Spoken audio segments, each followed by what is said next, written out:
Señor presidente, señorías, nuestro grupo parlamentario, por supuesto, condena la violencia contra la mujer, evidentemente la violencia machista. También condenamos la violencia contra la mujer que no es machista y también condenamos la violencia contra cualquier ciudadano. Señora Ruiz Jodar, no voy a usar este asunto para hacer política. Por el contrario, voy a usar la política para tratar de reclamar un poquito de justicia para este asunto.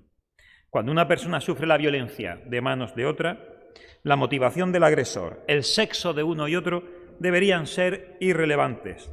Serían irrelevantes si viviéramos en una sociedad en la que todos fuéramos iguales ante la ley, que no lo somos. Hace ya 4 años, según el Barómetro de Juventud y Género del Proyecto Escopio, los jóvenes españoles rechazaron mayoritariamente la idea de un sistema jurídico basado en la discriminación sexista. La conclusión de quienes defienden la discriminación fue simplemente que había que cambiarle el nombre a esa figura jurídica para poder garantizar que dicha discriminación se mantuviera, para que nuestro sistema político pudiera ser indefinidamente discriminatorio, como lo es a día de hoy.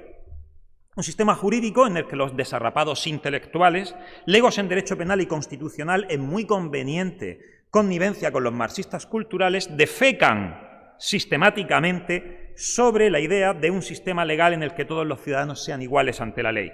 Una vez más, el lenguaje manipulativo, cambiar las palabras para mantener los más horribles significados. Activamente algunos y pasivamente o de perfil otros, son demasiados los que están dispuestos a consentir que vivamos en un Estado legalmente sexista. Un Estado que crea tribunales especiales para condenar varones. Un Estado que es capaz de considerar el sexo de un ciudadano puede ser elemento integrante de un tipo penal. De ustedes dirán, señorías, como hoy se dice de los nacionalsocialistas del siglo XX, cómo una sociedad pudo consentir pacíficamente tan terribles aberraciones. Del mismo modo que la noble y sacrificada lucha contra el terrorismo de ETA con el que algunos gobiernan, esa lucha que desarrollaron durante años las fuerzas policiales españolas quedó terriblemente manchada por el terrorismo de Estado, la noble y necesaria lucha contra la violencia en nuestra sociedad queda igualmente manchada por la vergüenza de un sistema que proclama a los 4 vientos su incapacidad, señorías, su incapacidad para luchar contra una injusticia sin provocar para ello otras muchas nuevas injusticias. La legislación de violencia de género ha provocado cientos de denuncias falsas que arruinan la vida de inocentes, no solo varones adultos, muchos niños, muchas familias extensas. Podrán salirme ahora con los informes de la Fiscalía, esa Fiscalía que Pedro Sánchez presume de haber embridado, que le pregunten al fiscal Estampa, hoy está de actualidad. Yo he estado 25 años en los tribunales y a mí y a otros muchos como yo no nos pueden engañar. No solo a los profesionales, a los cada vez más cientos de familias que sufren la iniquidad de un sistema injusto. No hace tantos días, en esta misma sede parlamentaria, nos decía la vicepresidenta del Gobierno, en relación con un vecino nuestro recientemente asesinado por su expareja, que no tenía intención ninguna de proteger a los varones que sufren la violencia, que solo le interesaba proteger a las mujeres. Fue, sinceramente, de una sinceridad aplastante, lo único que puedo reconocer de ese discurso. No es admisible, señorías, invocar una injusticia del pasado para justificar nuevas injusticias hoy. No lo es.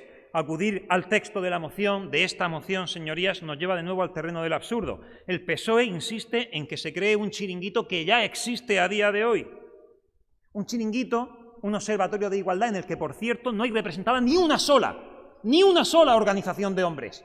Es una visión enfermiza del concepto de igualdad el que ustedes están promoviendo. ¿Qué igualdad? Hablaban de diálogo. ¿Qué diálogo? Si nada más que han entrado los que les son ideológicamente afines, los que se han sometido definitivamente, bien por convicción ideológica, bien por conveniencia política, al marxismo cultural que trata de doblegarnos, de romper el espinazo de nuestra sociedad y de nuestros jóvenes.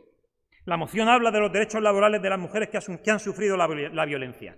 Es decir, sufrir violencia es, para el proponente de la moción, fuente generadora de derechos exorbitantes ajenos al hecho de la propia violencia y sus consecuencias. Es una visión populista, carente de lógica jurídica. Quien ha sufrido la violencia, evidentemente, generará a su favor derechos a ser atendido como víctima. Esto nadie lo va a negar. Pero en un país socialista, donde las cifras de paro presumiblemente van a seguir subiendo, no existe razón alguna que justifique la generación de privilegios laborales para nadie.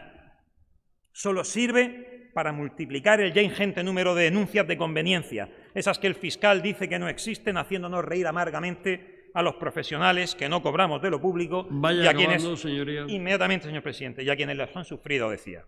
La izquierda sigue, por tanto, en la división y en el privilegio. No ha de sorprender a nadie.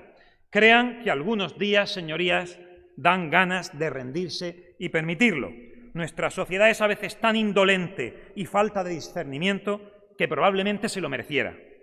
Pero, señorías, me dura la tentación solo hasta que miro por la ventana y veo pasar, ignorantes de que están condenados a ser ciudadanos de segunda en su propio país, a dos niños que inocentemente juegan a policías y ladrones. Muchas gracias.